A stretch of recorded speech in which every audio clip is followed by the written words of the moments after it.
everybody lives, but everybody dies. So while I'm in the air, I'm shooting for the sky, landing on the moon, walking on the sun, taking over the game, get it back what we done. Not everybody lives, but everybody dies. So while I'm in the air, I'm shooting for the sky, landing on the moon, walking on the sun, taking over the game, get it back what we done. I'll get it back what we done. Stick out them hands in the air. Have you ever seen? Work 9 to 5 or 5 to 9. Do you ever dream?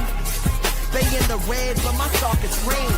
Proud like I reached the clouds, all off a beam. Dreams on lucid, films on Lucas, sound on surround, and the crowd on stupid. Who that chick Dion? That's Dion on clueless. You circling around the money, sitting in a Cupid car. Feel the dreams, they said I'm too corny. Funny, I got their ears all on me. Fears all gone and my peers all wrong. So keep your 2 cents in every phrase y'all coining. That's just common sense, all the hating, I honored it. I don't leak, I quantum it. I don't answer, I problem it. I just drop shit while they asking what a colonic is. Thinking, you know what I'm pondering? Not everybody lives, but everybody dies. So while I'm in the air, I'm shooting for the sky, landing on the moon, walking on the sun, taking over the game, get it back what we done. Not everybody lives, but everybody dies. So while I'm in the air, I'm shooting for the sky, landing on the moon, walking on the sun, taking over the game, get it back what we done. I'll get it back what we done.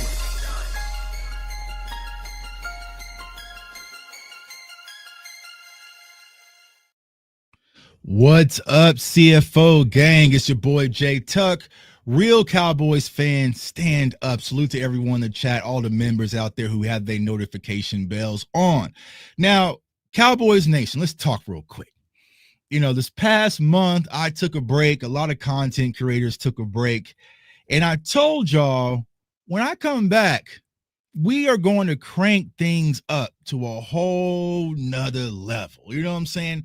So this past week, I pulled out the bat phone and I called out all the big dogs. So just to give y'all a heads up, we are dropping bangers on this channel every day. I'm bringing all the big dogs out on this show for the next 2 weeks. So y'all need to be tuned in and turn on y'all notification bells so y'all do not miss out. Now, this first guy up doesn't really need an introduction, but I'm going to give him one. You know, when I kind of came in this game, I was kind of just looking at the landscape. I was like y'all, I was kind of just in the chat, just finding Dallas Cowboys YouTubers. And I came across this channel and it wasn't just entertaining, but it was thoughtful. You know, it was about football. It was conceptual. It was breaking down film. It was making the game of football fun. And I sat back and said, you know what? I like this guy. I like this guy. And this guy's inspired me for all the film breakdowns that y'all see and love. This is the man who inspired it. And he's kind of been low key. He's been on vacation. And I said, nah, dog, I need you as we gear up for camp. He said, Tuck, no problem. So CFO gang, let's give him warm welcome to our guy, Akoye. What's going on with you, dog? Hey man, like I ain't gonna hold you pause, but I mean that was inspiring, man. That made me blush a little bit, man. I ain't gonna hold you.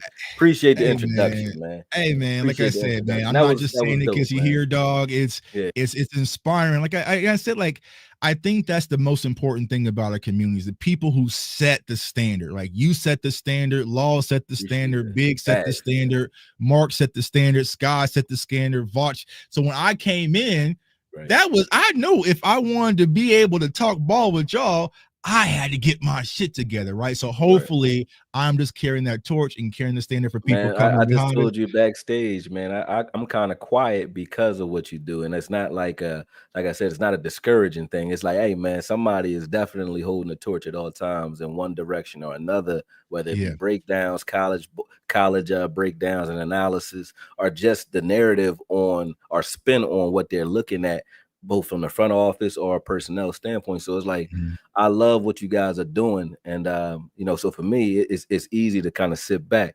But I just told you another thing. So you brought me back in another. We brought me back here. I didn't bring him back, man. So y'all probably about, you brought me back and you brought me back. Oh, yeah, y'all probably about to get some videos coming up soon, man. I had to put my doggone game because he was doing something the old-fashioned way. I'm and I was like, no, we don't do that. I'm like, hey, so you don't watch watch the whole game? Like, nah, he just go Nah, ahead, we hit don't this do that button. no more. We He got just hit this apps for button that right now. here. We got apps for that. I'm We like get a straight to dude it. with a wagon that learned about Ferraris and GPS at the same time. It's like mind blowing. Yeah, man. So it's on, I man. love it. I love it because that's what It's it's all on. about. It's about sharing ideas, sharing, new things kind of going on. Because like I said, sometimes, like even with some of the schemes that goes on, I'll go and see you get that notification, you breaking down Shardy's scheme. Well, I ain't gonna talk about it. Just go watch that. Click that link.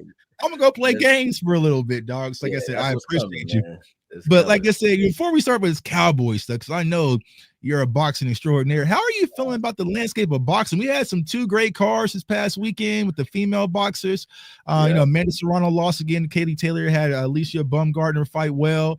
And then you had the fight, on Saturday night. And then this Friday, you got the rematch of Tim Tszyu and Sebastian Findora, who I got to cut. PBC, they hit me too late. You know what I'm saying? They're like, Tuck, you coming out? I was like, I'm going to Vegas actually next weekend. I was like, y'all didn't hit me. But how are you feeling about the landscape when it comes to boxing as a whole right now? Well, from 2 standpoints, like one, I feel great about it because like I just got into last year I jumped into the promotional space myself because I see how lucrative it can be due to the fact that like this new wave of the way we do things, influencer marketing versus actual marketing the fighter itself. So it's like you already know we know how to market. That's what we do. So having that and taking that mindset to boxing, I think boxing right now is primed for an explosion. And the other end of that that volatility is Riyadh season with Turkish Alakash. I love what they're doing because the fact that he has a blank check like HBO gave boxing back in the day, but he has a blank check that basically allows him to make fights that otherwise would never happen, and also pay enough to make these different factions play nice together. Like Top Rank and Golden Boy and PBC. All those guys would never do business with each other traditionally because they had to get the gate. You got to get the sponsorships. You got to get everything that's going in on the back end. I understand that as a promoter, right? Even though I'm a club promoter, I still understand that aspect of not wanting to share that pie. But when you have someone coming in with unique money, right? That conversation gets quelled because he can make everybody happy at the table because he's looking to, I think, take losses early in order to make the way for a new wave of boxing in the future. So that's where I stand on boxing as a whole. The fights that you talked about, though, I know that's kind of what you want to get into. I saw a lot, right? I think that Shakur, he went out there and I think they impressed. I saw a few tweets. I'll put it to you this way. He did thug it out. I'll give him that. He thugged it out. It wasn't a master class. He thugged it out. When I watch, it's two different, just like you have a fan mindset when you watch the Cowboys, right? And then you have your analytical mindset. From a fan standpoint, that was a great fight. It was exciting, right? From an analytical mindset, like I have a fighter that's in this weight division. So if I'm like, hey, how will you beat this guy? It's like, okay, the punches that he was taking from Zepeda clean, he wouldn't take from a Gervonta clean the same way. So when I look at those shots, it's like, okay, can he get through a fight with a Gervonta Davis or certain fighters that are in that weight group, right? That can knock you out with one punch or change the fight with one punch. Can he get through that fight without, getting damaged the way I think he would? And Zepeda just can't damage you, but he couldn't get away from Zepeda. He was right there, in the pocket with him. So that was a great fight for him for many different ways. Like from a business standpoint, you're not scared to fight him because you think that you can catch him. And then from a fanfare standpoint, he didn't run. So, he might have gained some excitement there. So it was good for Shakur, but great also for the guys who want to fight Shakur. Yeah. Exactly. And sometimes, like even with you mentioned that boxing analogy, like sometimes even with us, when we watch the Cowboys on Sundays, we just watching the game and we're kind of just being a fan. We're kind of wrapped up in the moment. But then on Monday, when we get to the film, it's a whole different angle how we look at things, right? So I think sometimes the fans don't understand. Like, Tuck, why are you being so negative?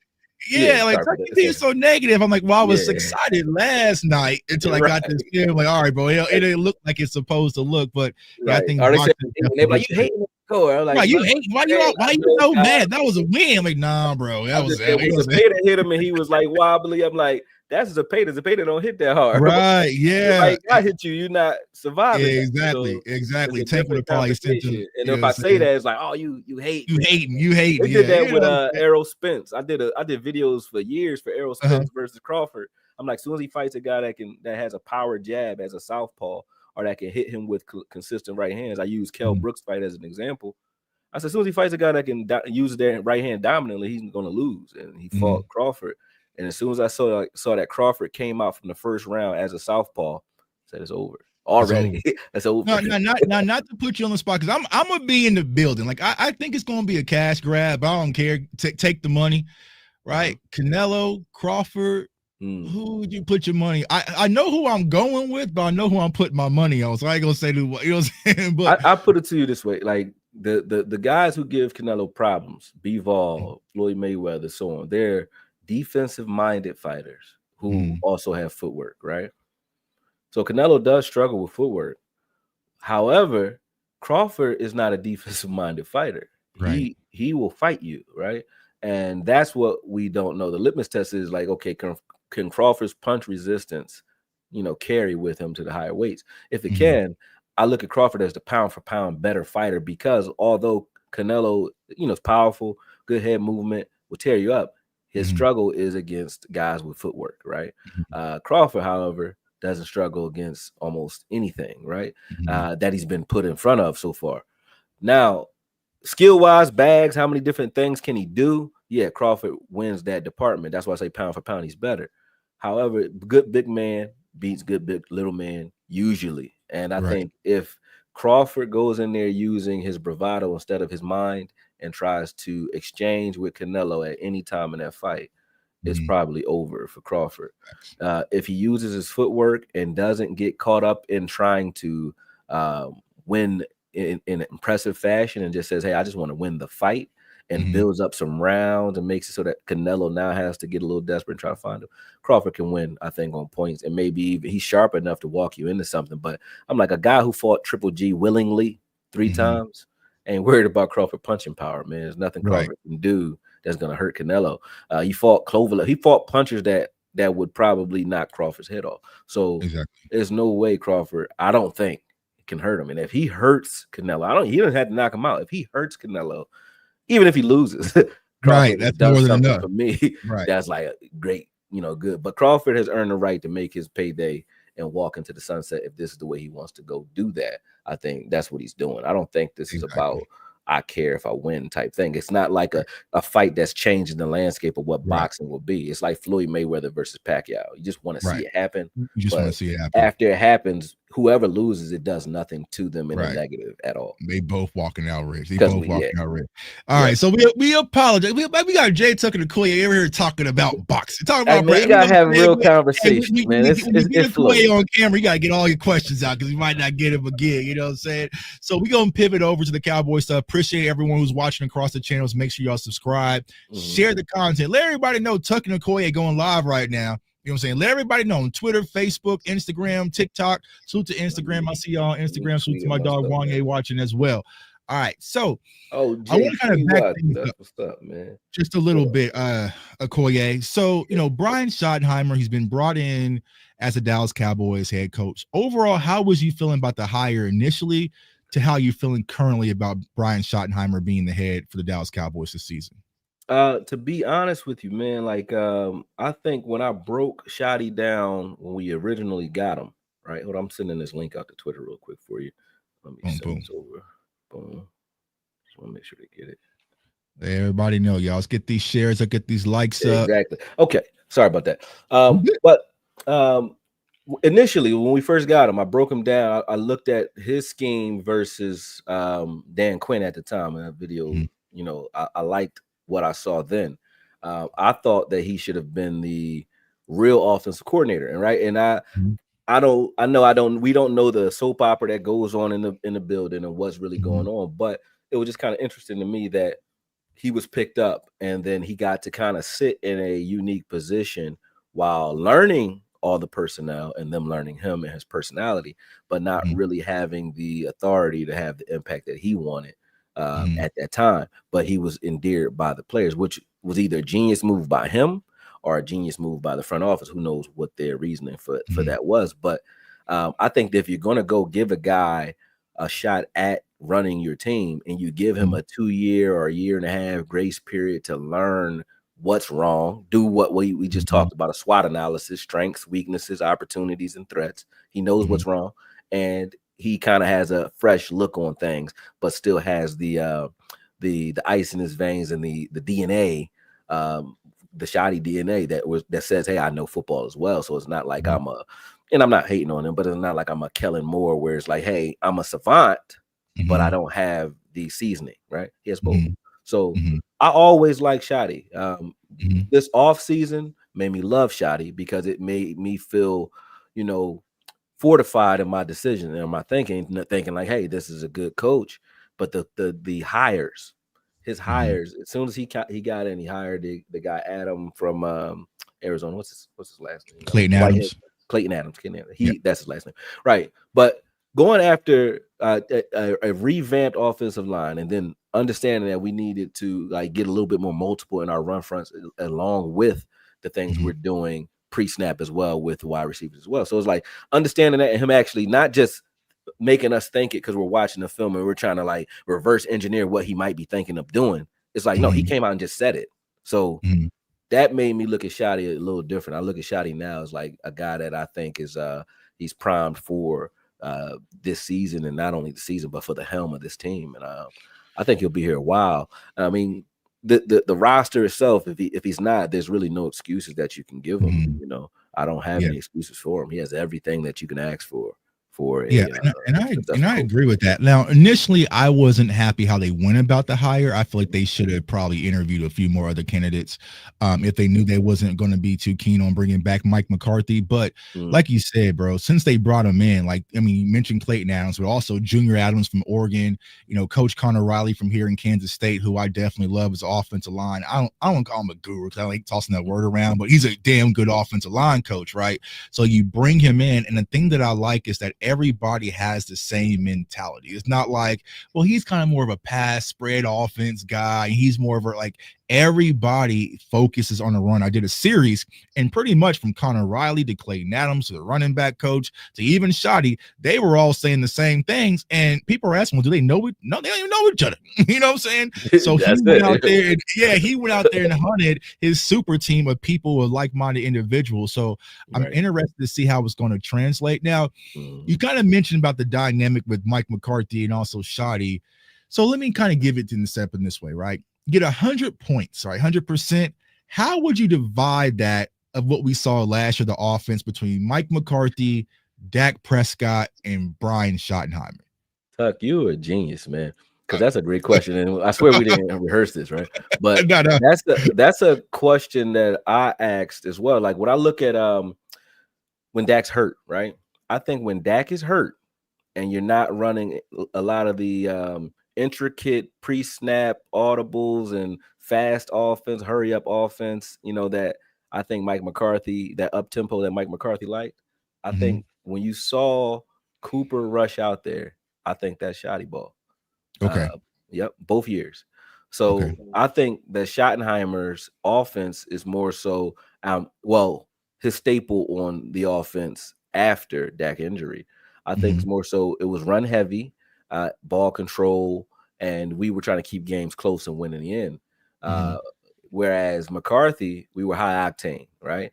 And that doesn't mean that Shotty isn't going to be high octane, but I just think that that's the dynamic that they were kind of leaning on, because after you watch the film of Shotty coming in, the only time we were in those fronts consistently that he was traditionally doing in Seattle was when Cooper Rush was in there. When Dak was there, that was what they called the Texas coast, where it was more so, I think, McCarthy's offense. It looked more like Green Bay and not like Seattle. Now, and that's why I say that. And so I would say the split, it was minimal Shotty until Dak got hurt. That's it. Gotcha. So I think you're mostly looking at Mike McCarthy. The good thing is we can keep all of the positives from Mike McCarthy's offense, because this is why I say it's genius that he was on the staff. Everything that was working for McCarthy, Shoddy knows the Mm-hmm. calls, the verbiage, everything, right? Mm-hmm.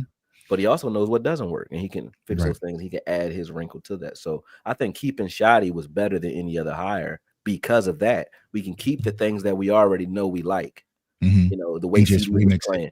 Yeah. Yeah, exactly. They mentioned that. I think Jerry or Steven had mentioned that, right? Is keeping things simple for Dak, right? Because you didn't want to have Dak coming in, brand new offensive coordinator, brand new language, brand new philosophy, and a new defensive coordinator come in. Like it's that would be more of a full tear down and rebuild. So you get to keep some of the positives you mentioned through Mike McCarthy's Tex Coast or wherever you want to call it offense that work well for Dak. But hey, sometimes let's reel things a little back back a little bit, put some Yeah. additional emotions, different things like that. Now, Yeah. of course, y'all, we wasn't gonna have Akoye here and not have no.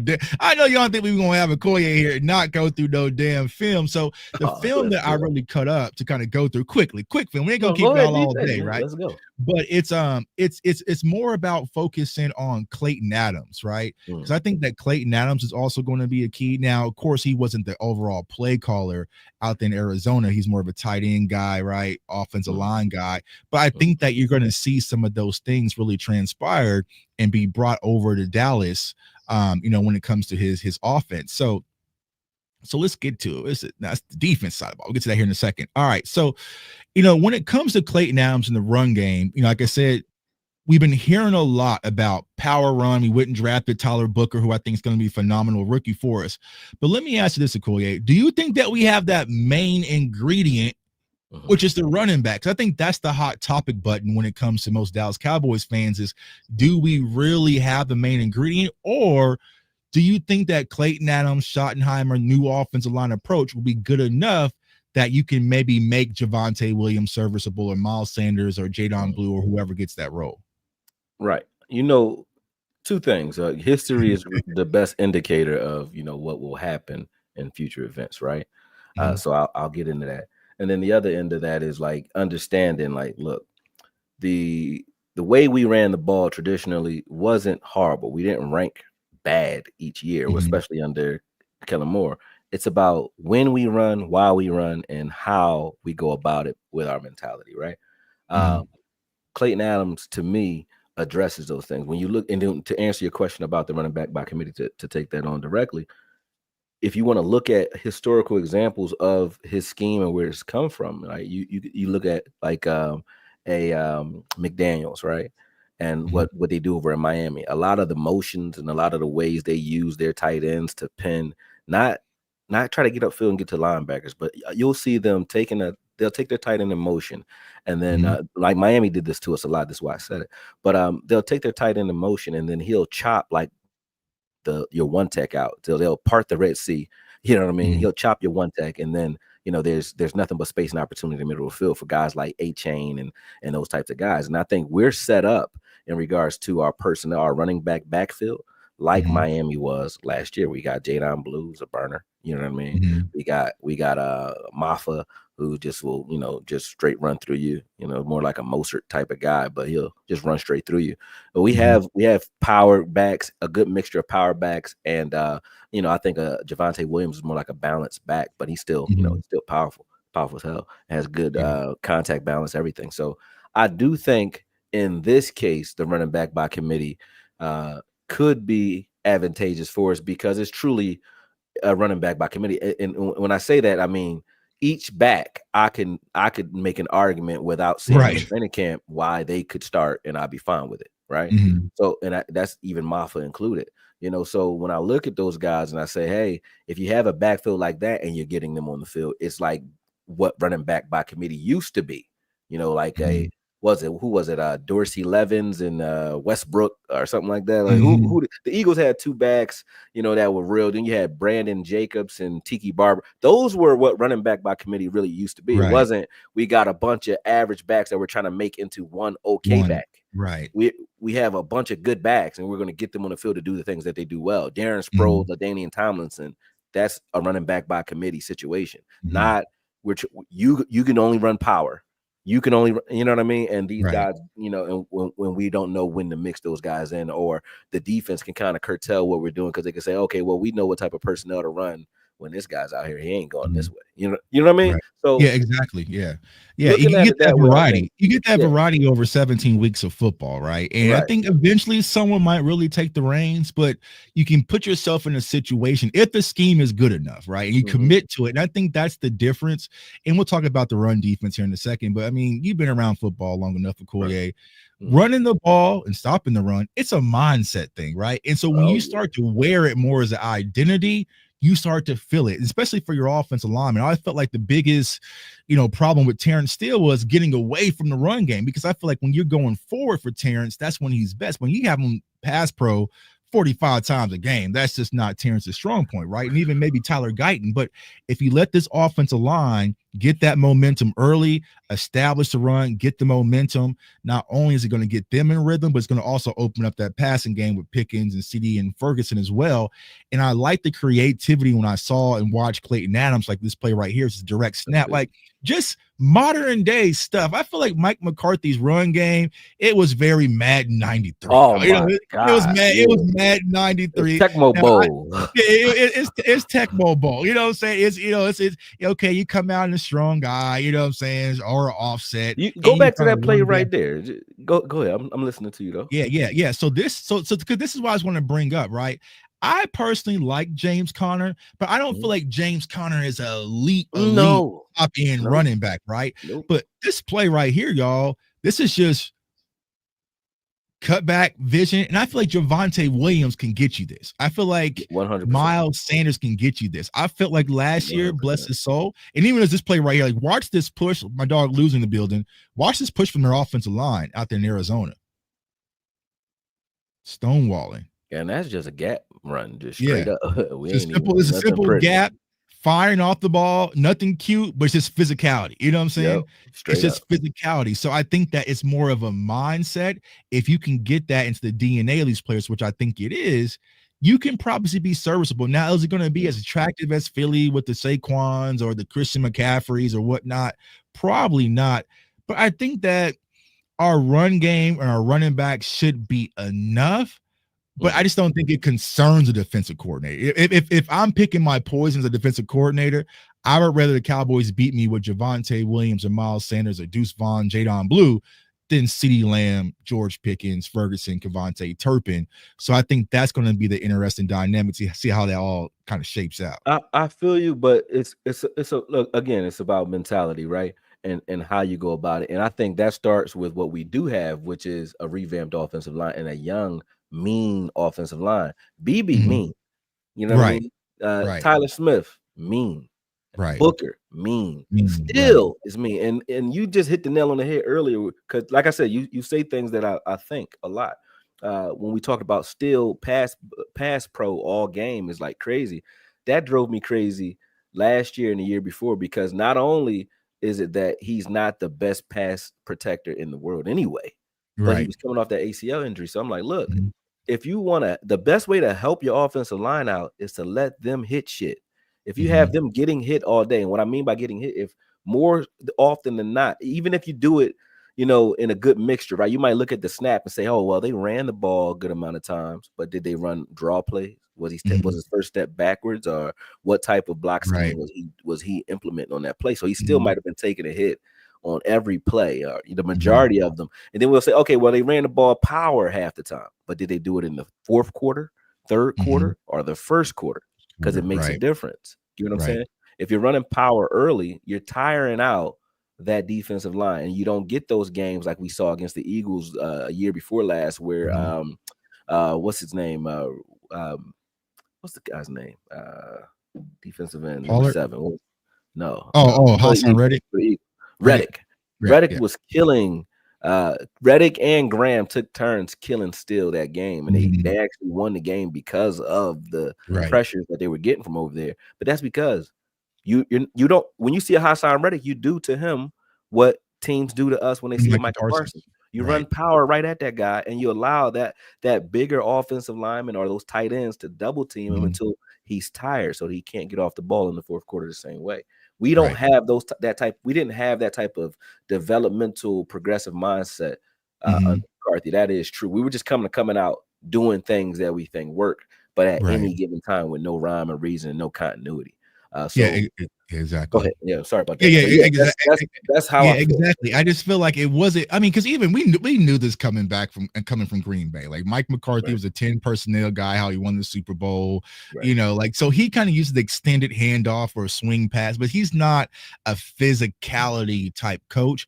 I right. think that's what's going to change when it comes to Brian Schottenheimer. It is what he knows, whether it's from his father, whether from Yeah, his time being in New York, under the Jets with Mangini, from his time being in, with under Pete Carroll. Like he is going to try to run the ball. Now, will he pull it off week 1 versus Philly? I don't know. You know what I'm saying? I don't know, but I think that he is going to run the ball or die trying. My question was just, do they have the personnel? We'll have they to see. have I it. think somebody eventually, probably around week 4 or week 5, we'll be having a conversation like, hey, bro, You let these kids that we yeah. got started kids, these young men, I don't want to call them kids, but you let these young guys get off the ball and hit, and then you use Guyton and Steele's ability to get upfield, use that length and kind of they can just run screens. You know what I mean? And when I say run Right. screens, I don't mean screen passes. I mean the one thing I did like about the way Kellen Moore and his blocking scheme was when it came to when Steele got Mhm. off was he used to send Steele up the field. He was like reach blocking, linebackers. He would get Mhm. upfield and just get in the way. He didn't have to be a bulldozer all the time, but they will also have him like trap blocking or crack down blocking on guys like Cox, and he was like blowing guys up Mhm. consistently. It wasn't because he's a guy that's stout when hit. He's a guy that Mhm. needs to get moving and hit something. And if you Mhm. use him that way, Steele is great. If you're just saying, Right. "Hey, be a battering ram that or a wall to a battering ram," Steele's not that guy. Still Right. struggles with finesse pass rushers, or speed Yeah. rushers. So, you And I know, also think the go same, ahead. not just with Steele, I think the same thing for Tyler Guyton last year being a rookie as well. Now I think that he'll probably be a little bit better. I know he's out there this is what listen to happen, Cowboys Nation. Tyler Guyton is ill with Akoye because Tyler Guyton out there boxing in the rain, what I'm saying? So maybe Akoye can get my dog right, what I'm saying, get his Yeah, hands right. yeah, But he'll I get think that nasty with it. I think Tyler Guyton's gonna have a much improved season. But like I said, you just don't want to have this kid out there pass setting 40 plus times, especially That's versus not a this good early idea. front. Yeah. So when you think about this offense before we pivot over to defense, Okoye, what is your biggest question mark as we gear up to get ready for this camp next week in Oxnard? For me, it's the run game. I think your wide receivers, 4 wide receivers deep, and even when you look at what's the other kid, Mingo, when you look at him too, Mhm. that's 5 receivers that we have that I like. Right. So for me, if you look at Pickens and CD, that combination is arguably one of the best duos in the league already on paper, right? And then you take a Mhm. Turpin and you put him in the mix. He's a dynamic playmaker. You put Tolbert in there, and I like Tolbert as your third, fourth tweener receiver better than I like him Mhm. as a second receiver, right? Mhm. And then you look at a guy like Mingo, who he's a question mark. We don't know what he really is because he hasn't Mhm. been with a quarterback. We don't even know what Pickens is, really. He hasn't Right. been with a quarterback like Dak Prescott.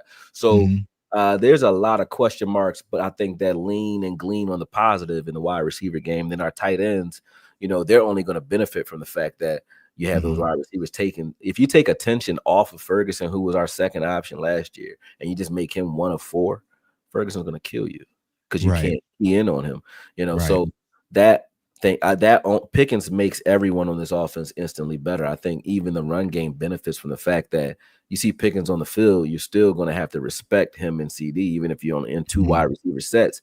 You still got to respect those 2 guys. So it gives less 10-man boxes when you're looking at it from that standpoint. So I think the Right. running game will probably be the biggest question mark because we don't know who the guy will be. And I think we'll be pleasantly surprised because what people are probably going to answer or what they were expecting me to answer as the question mark will probably be this shuffled new offensive line with Mhm. Zach Martin leaving and so on.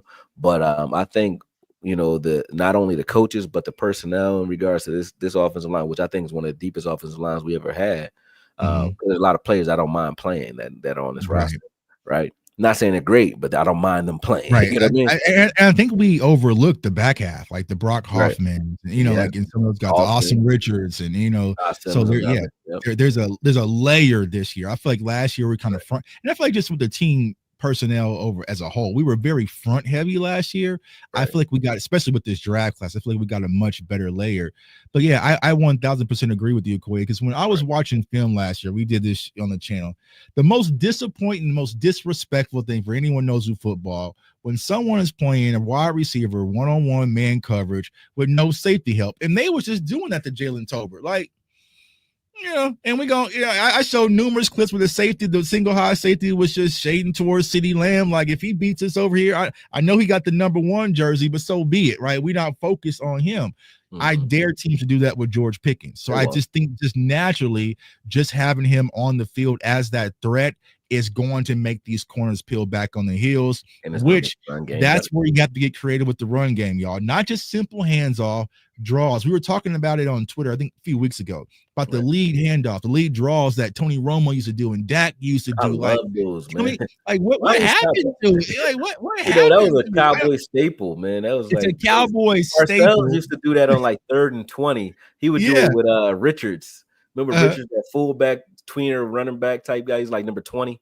I remember he did that a couple times and would get first downs out of it or get forced to short because it would just be a surprise little draw play, a little quick handoff. And I love that, man. Exactly. For a lot of defenses that just sit back and rush 4 and drop 7, like, where's the draws? Like, where's the creativity? So hopefully, I just think Shoddy's going to be, I just think it's going to be more modernized. So it's going to be more modernized. You're going to see some of those, what they call the Tyreek Hill motions, cheetah motions. Like, you're going to see some of those things. I think Shoddy and Clayton Adams is going to be able to unlock Kevontae Turpin if he gets his head on right. And you know what I'm saying? Like, I just think that you'll see it's a new type of spirit when it comes to our offense, which a lot of Cowboys fans are excited about. But let's just keep it a buck, y'all.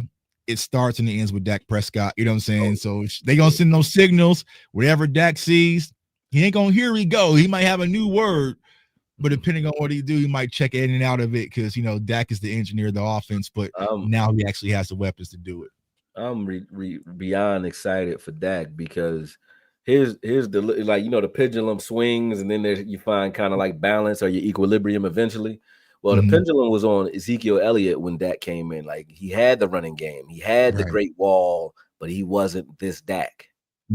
By the time he became this version of Dak, Zeke had some miles on him, and we didn't have the same Zeke, right?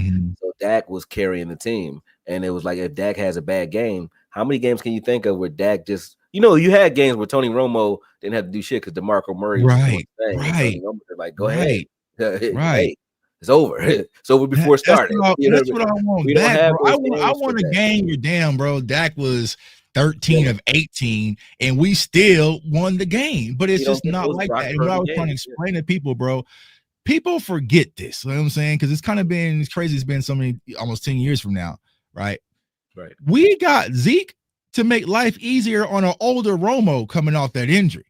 Right. You know what I'm saying? Like, people forget why we drafted. Now, I was, I was out there in Chicago. I was Florida State up because I thought we was going to get my corner, what I'm saying, for Florida State and Jalen. We did, but we got him, Zeke, to make life easier on Tony Romo with that run game. It ended up making life easier on Dak. So why can't we, let me ask you that, 'cause I did a video on this. Why do you think we've lost that dynamic running back? Because that's what the Cowboys have been built off of historically. I think,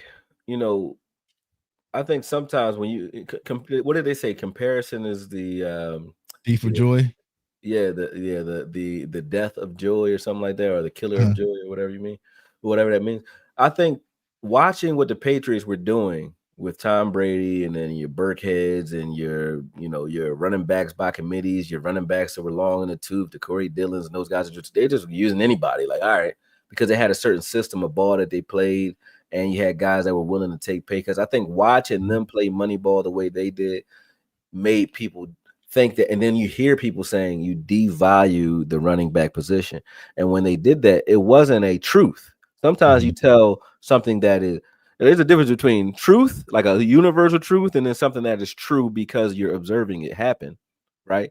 And running backs were devalued by owners because they don't want to invest as a business in somebody that might get hurt in 2 years, or might break down after a year and a half. I understand not wanting to pay the ridiculous money for running backs, but you can't tell me that a Barry Sanders isn't a difference maker and isn't and is devalued on your team. Like, you don't need one. no.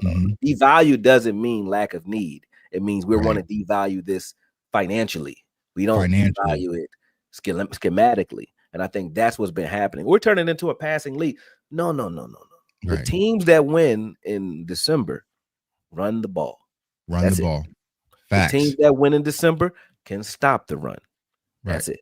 It's simple football. Whether you coach little league football all the way up to NFL, if you can run the ball and stop the run, you're gonna be in a lot of games. You're gonna be in a lot of games, y'all. I mean, even on video games, So like, it's just I just don't understand it. But I think you're right. I think something happened when the Cowboys sat back and watched the Patriots, and they wanted to do the things the Patriots way.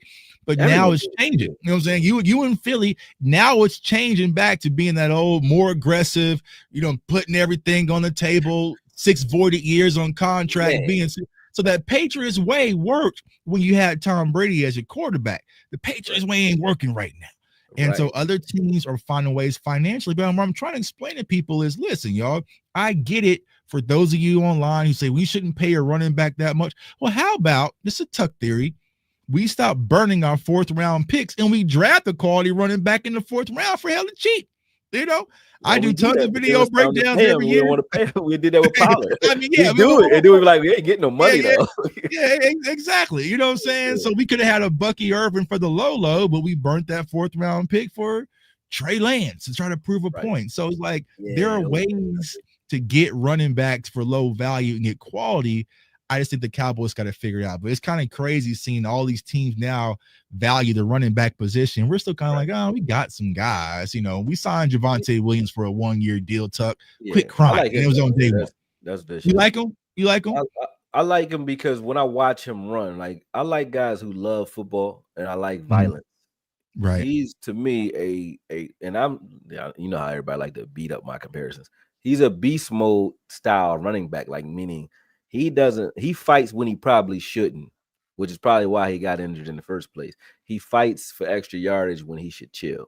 I should have ran out of balance. Zeke used to do it. Zeke got hurt when he hurt his knee the last time jumping over that guy in Detroit. Should have went out of bounds. He went out of bounds. It would have been a great play. But he's gonna do it anyway. It's like Ron Burgundy. Oh no, it wasn't Ron Burgundy. It was Talladega Nights. He's like, don't stab yourself with that knife. Right. Do it anyway. He's like, you're not paralyzed. He stabbed himself anyway. He's like, Zeke, don't run him over, Zeke. Zeke will do that shit anyway. So I think Javonte Williams is another guy like that. Like when we played him, I think he was in Chicago. We played him maybe 2-3 years ago. And we played him in Denver. It was Denver. It was that Denver game. I just saw the orange. I thought maybe it was Chicago. I was in the building for that noon game in Denver. He ran on us. He ran Denver. Remember that was the game Denver blew us out and just went crazy. Because blew us out the building. Yeah, we could not tackle him, and I thought that we weren't tackling very well because I didn't know who he was. I was like, maybe the Cowboys suck at we just can't tackle. We soft. Until I started watching this film, I said, "Oh, this is just what he does to everyone." So I like that pick because of that. And one thing I wanted to say before you go on, when we talk about the trenches again, when we talk about Philly, because you brought Philly up, I said this to somebody, and it's like, because I was going to do a video on it, but we don't need to. I just talk about it right now, man. There you go. The tush push or whatever you want to, brotherly shove, whatever you want to call it, right? It is a quarterback sneak. That's all it is. I'm not diminishing it. It's really just a quarterback sneak. He's 92% effective when he does it on 4th downs and 3rd and short, whatever, short yardage plays. Last year, 85 or 87% something. But do you know what the history of the quarterback sneak was when we were actually, run heavy teams, odd form teams, and quarterbacks actually did quarterback sneaks? You know what the success rate was then in the 80s and the 90s? 90%. We act like the football got so soft. That they just brought back the quarterback sneak, and we act like it's something new and dynamic to the point we want to vote it out of the game. You get what I'm saying? Because we got that soft in the trenches. It's just a QB sneak. It's just as effective as QB sneaks have been throughout the history of football. They just brought it back. And typically things go in a cycle. And it felt like, we kind of had the Mahomes passing league and everybody wanted the glitz and glamour of speedy wide receivers. And then they figured out, why don't we just line up with 2 tight ends and punch these teams down the throat and slow down the game, take the air out the ball. Right. Oh yeah, and so now you're seeing it kind of come trendy, and it's time for the Dallas Cowboys to finally get ahead of the curve. We're always kind of behind it, you know what I'm saying? Like Right. we know what I'm saying. We a little delayed a little bit. I feel like Shotty's getting Finally, there, but we a yeah. little delayed. So hopefully we can get back to it. Now I want to pivot over to our the defensive side of the ball. Man, salute to everybody watching. We got over 1,000 people watching right now. Oh, Smash the like button, share the content. I see the super chats. Keep them rolling. We're gonna get to them at the end of the show. But we're gonna keep cooking with Akoye, you know what I'm saying? Got my dog here in the building. The defense. So we brought back Matt Eberflus. You know, he had that run in 2016, you know, back when Jalen Smith was swiping and LVE. You know what I'm saying? I love him. You know what I'm saying? I love that duo. I got a jersey with both their numbers on it.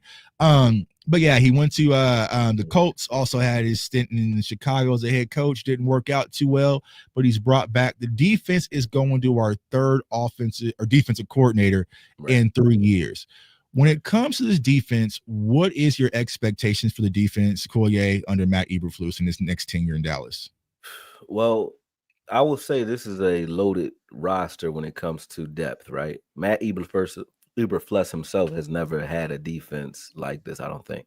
So I have very high expectations because just like I said with Shotty, I'm not giving any excuses to anybody on this team. No players or coaches, no quarters will be given, right?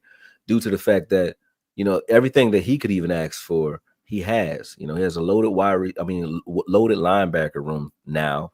And we know a year before last, we didn't have a linebacker on the team except for, I think, Rashad Evans.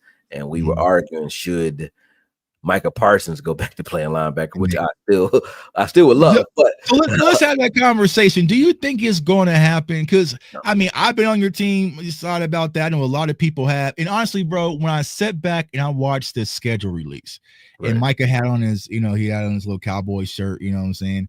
I'm like, he looks a little leaner. He looks a little leaner. He's going to do some things there, but I think that still edge hand in the dirt. And I'll tell you why. I think that they think he will probably take a step back if he played his true position. And this is not an argument saying that he's the greatest linebacker in the game right now. If he was just a linebacker, you can argue Fred Warner will probably have that, right? And there's other guys that you could say, oh, he's a better linebacker, solely a linebacker, right? But Fred Warner can't pass rush. You could say that Myles Garrett is, and instead of him being one of four, you can pause it right here actually so I can demonstrate this. So when we play a 4-3, Micah Parsons is one of four, meaning we can double team him as a defensive end on the edge, right?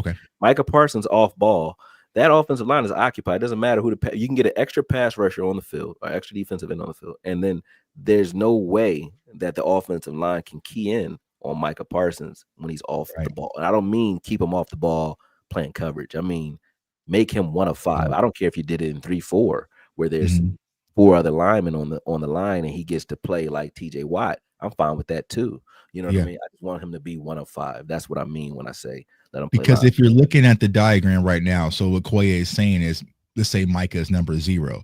And I agree with this, right? Because what you can do is you can have Sam Williams at this end who's built to take on this double team, probably that's about to come from this tight end, and then let Micah rush, and then he's going to be one-on-one with who I think that's Taylor at the running back position. But when you have him covered off the line of scrimmage, just like we said with Hassan Reddick, we know, hey, just chip him, keep double teaming, or how about this? We'll just run to the right and run away from him, right, to fully take him out of the game. I would like to see Micah at the second level a lot more, especially with Overshown being out, because I feel like he's more dynamic. There can be certain situations where he can come down here and put his hand in the dirt. But when you make him so easy to locate, I feel like you're really taking away from his skills. Because I've said this before. If Micah was to play safety, he'd probably be one of the best safeties in the league. Like he's just any position. That talented. He's just that talented. You just spoke to it though. If look at this same diagram, right? Right now, if this is the other thing that he can do just from the threat that he is, right, as a pass rusher. Micah Parsons standing right, if he were to walk down to the center, stand in the A-gap right there, right? They're still going to key in on him, right? Even if he's not coming. So guess what? Everybody else on the line just got better, because they don't have to. I think there's a clip of that actually. Hold on, let me see. Where Eberflus walks the linebacker down directly over in the A-gap. Let me see, where is it at? It's on here somewhere. Because I just saw it. But yeah, because what's going to happen is just naturally, y'all, let me see if I can find the clip. Where is it? Is it this one? Hold on. That's not it. It's gonna be one of these clips. I know I had it clipped because I was saying I saw the linebacker. I saw the. I know I had it. Where is it? Probably at the end. Okay. Because I know that what I was saying is that, like, even with Zim being gone, that double A gap mug that Zim had, you probably want to keep it. You probably want to keep it because when you have someone like Micah, maybe I didn't clip it, but I remember I saw it. But what Akoye is saying, right? If you have Micah just stand in the A gap, every offensive line has to now put their slide protects where number 11 is. And so even if he shows and drops or he comes in the A gap, and you can have him rush and get centers. So imagine snapping the ball, having a pass set, and do all that while number 11 is either stunting, pass rushing. There's so many different things you can do with this man. And I'm just like, I don't understand just leaving him off the edge because what he said about Micah. I think he articulated it way wrong. I don't think his intentions were that bad when he was talking about how good I think he was trying to say how good Micah Parsons actually is and could be, but he screwed that up. But anyway, reason I bring that up is because you have to think about why people were having this argument in the first place. He skipped his last year because of COVID. So he had the COVID year off and still got drafted top 12 as a middle linebacker because of that's how good he was at linebacker. And yes, he can play. He can pass rush too. Yes. And so what's crazy, we had Brian Broaddus on the show once, and we kind of went through some draft stuff, and he was saying that the scout that scouted Micah didn't even know he could rush off the edge. That's what I'm saying. So he was like, how did you guys know? I was like, well, I watched, the Memphis game. He was rushing off the edge, right? But yeah, so they didn't even know Micah was an edge rusher. Because remember what happened that year, y'all. DeMarcus Lawrence got hurt, and Dan Quinn said, hey, kid, go ahead, man. Yeah. You know what I'm saying? Let's try it. And the rest has been history. So that shows his talent that he has.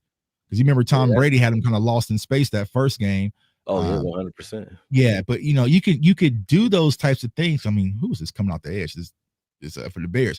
But like when you have a Fowler that can peel off this edge, because right now, they're kind of having they got 6 showing. They're stacking the box, right? You can do that with this personnel that we have, because I feel like our ends is super heavy. You know what I'm saying, Koy? I can't wait till you get a hold of something that, because Donovan Zikaraku, you have Marshawn Sam Williams, and so I feel like Eberflus can really have a field day with rushers that you just don't need Micah being here battling versus Lane Johnson all game. No, if we do that, that's the worst use of Micah Parsons ever. I'm really serious. Like, people think that I'm saying this as a fan, and I just want Micah Parsons to be a middle linebacker. I'm saying it because he's not going to play forever. Right. You have an opportunity. If you want to really compare him to LT, you want to compare him to some of the greatest guys in the game, make him a player that no one else could be. Like Ray Lewis is, you could say, the greatest linebacker, right, that we've seen, right? Ray Lewis wasn't getting 10 sacks a season, though. Right. So if you can make Micah Parsons a player that can get you 80 to 90 tackles or 100 tackles plus per season, but also 10 sacks per season. He don't gotta get 22 sacks. Yeah, 10 sacks and 10 sacks and an interception and a fumble recovery. If he's 110, meaning 100 tackles, 10 sacks a season, you've never seen anything like that from a middle from any player, any defensive player. And then he's affecting the pass game as well. And if you watch anybody who challenges that, just watch his college film. The reason I was telling you that it probably won't happen though is he skipped his COVID year. He was drafted. Then like you said, DeMarcus Lawrence got hurt. He played defensive end. He didn't get to sit in those linebacker rooms for that year, the year after, and the year after that. So he's now 4 or 5 years removed from actually being a true linebacker mentally.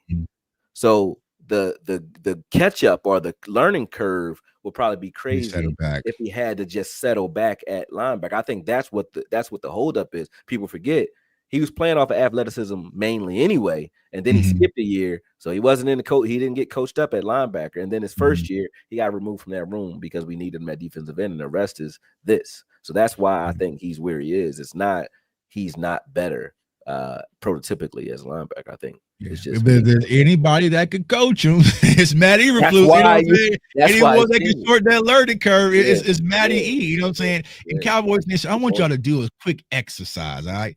Everybody just close your eyes for a minute and imagine Overshown, Micah, and Maris just hawking stuff down at the Oh, linebacker. It's just close your eyes. Can y'all see it? Can y'all vision? You know, those simple tosses that we get hawked on and get let go for 15 yards. You have Overshown on it, Micah blitzing the A gap, Maris dropping back in coverage. Like, it could be scary, but I went to Akoye. I just think that this time, you know what I'm saying, after they pay Micah the money, he gonna be a full-time edge. But I just think that it's just I don't know. But speaking of the defense, Akoye, since you kind of been away, there's been this hot topic button about the defensive tackle, specifically the one tech, right? I feel like just watching, because I was getting in my draft feels watching this film because my dog Javon, a lot of questions. I know what's his name?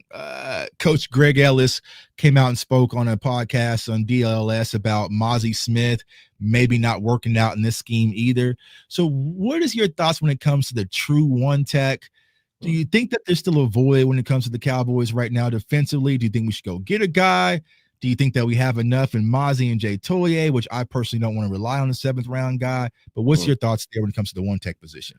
Well, number one, I throw rounds out of the window. It's like, what type of impact can you give me? And you know, what type of player are you, especially when I'm talking about a one tech, because it's a devalued position, right? You're not usually going to draft a one tech very high anyway, because they're not getting no stats. When you look at what's the kid's name that played behind Toya, Jay Toya in UCLA that got drafted pretty high, number 49, the linebacker. What's his name? Oh, Swiss Carson, whatever. Yeah. When I watched Jay Toya's film, I watched a lot of his film. When I watched his film, he would have, let's say, a third to a half of a game as far as the run fits anyway. Anything between the tackles, he would affect, right? Even on the edges, he was affecting it, sideline to sideline. And the reason he was affecting it is because he's affecting the block scheme or the blocking scheme in front of him. In front of his linebackers. So linebackers running free the whole game. He wasn't recording stats though. So he's not, he actually, you know, caused interceptions as well because he was jumping upfield, getting in the A gap and getting pressures or unexpected pressures on the quarterback in the A gap. So he caused an interception, I think, as well in that same game. So I'm like, okay, watching this guy and Toya's effect on the game, is he a 7th round impact in regards to the way he plays? No, but he's a 7th round draft pick. But to answer your question, when I look at Mozzie's film for last year, and I really do mean this, and people going say what they say. He had a play in Baltimore where Henry scored, right? And everybody's like, that was Mozzie's gap. He was the guard reached out, literally grabbed him and turned him.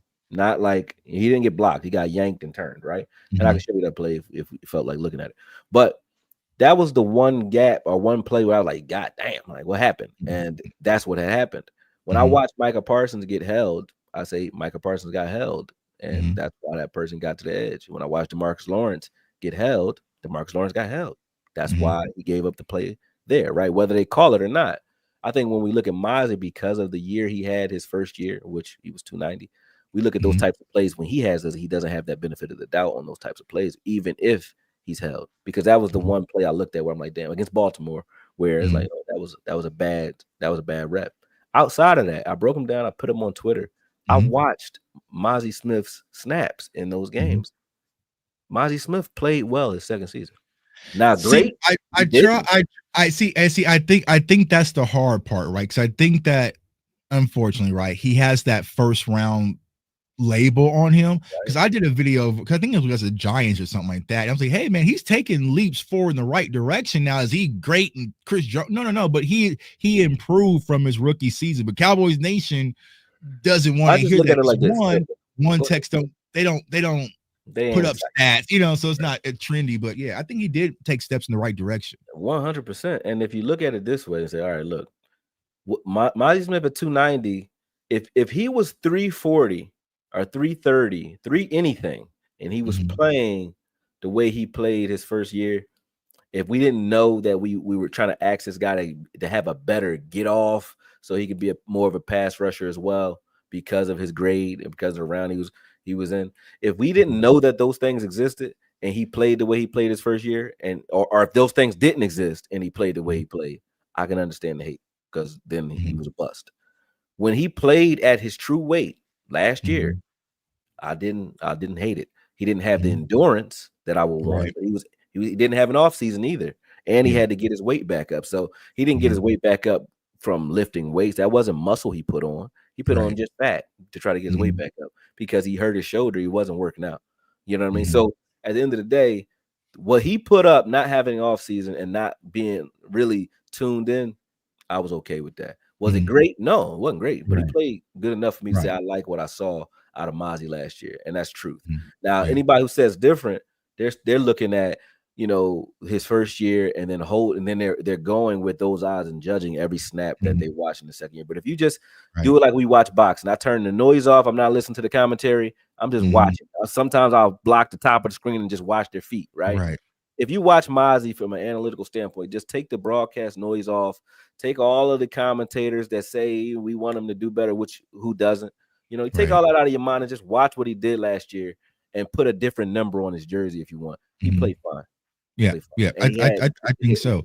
Yeah, and also what people got to understand, he also played better in a more complicated scheme. I feel like Matt Eberflus's scheme is going to be more Dan Quinn spirited. It's more like get up field, you know. But you know, Zim likes, you know, Zim wants things his way. He wants sacrificing, two gap, and different things like that, right? But I feel like Eberflus is going to play to these players' strengths defensively. So I feel like Mozzie getting his weight on, getting a little bit more confidence. I think the most important thing for Mozzie is to get a sponsor. Like someone's like, you know what, bro, I got you. You know what I'm saying? Like I got you. I know you know, but I just feel like 3 different defensive coordinators, 3 defensive staffs in 3 years.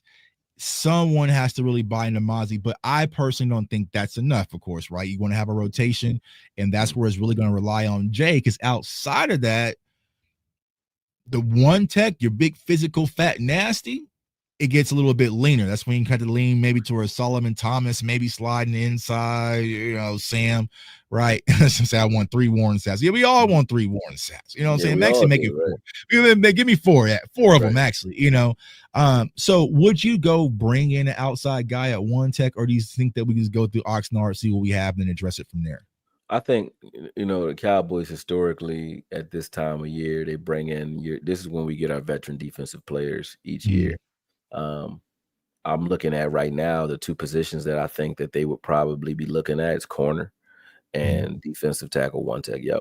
I argue a lot, right, about players, right? And I will challenge you because you watch film. Now I can say this straight to you, and I know you know some of these guys, so don't think it's no shade. I'm a Cowboy. Go ahead. Go, they know I keep it real. You can watch my film of Osa when Osa was in UCLA. I love Osa, right? I love Osa as a pass rusher. I love Osa as a hustle player that gets upfield and just makes impact plays, yes. But a lot of the plays against the run where, you know, we are struggling, Osa is part of that problem, right? We ignore and a lot more than Mozzie. And to be honest, it's just that run fits isn't the 3 tech's sole job. So, okay, sometimes you don't know, hey, what was he asked to do here? Was he stunting? Was he asked to get upfield? Why did he give up that gap, or why did he get pushed out of there so easy? Like, you know, what was going on? But I saw a lot of that from our 3 tech and our 1 tech, right? So I look at the entire interior line and I say, okay, schematically, it can't just be, you know, these guys just aren't good. Schematically, what are we asking these guys to do? Right. And I think that Eberflus is a good mixture of Quinn and Zim in the way he deploys his defensive line, because his defensive lines think like Zim when it comes to stop the run first. We stop in the run. Then we're going to let our linebackers roam free, and then we're going to make plays. That's how they think. Boom, boom, boom. This is the progression of your thought process. With Quinn, I think it was more like get your candy first before you eat your candy before dinner. You know? Go. Everybody get there. Go. And I only value if you get sacks. A sack, what is the difference between a sack and a tackle for loss?